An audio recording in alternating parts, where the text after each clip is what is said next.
Vážení a milí svadobní hostia, dovolte, že vás tu srdečne pozdravujeme a vítajte u nás dome. A zároveň by som chcel aj v prvom rade poďakovať rodičom.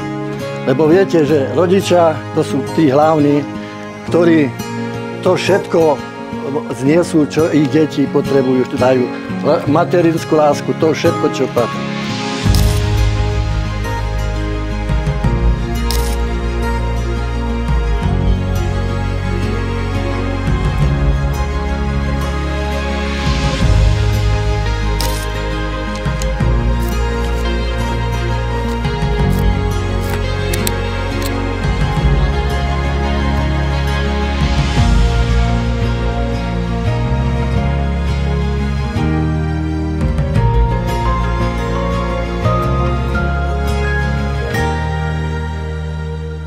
Ja, Martin, beriem si teba, Kristína, za manželku.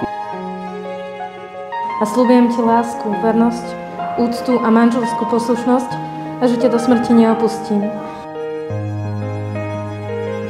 Tak mi pomáhaj, Bože, jeden vo Svätej Trojici a všetci svätí.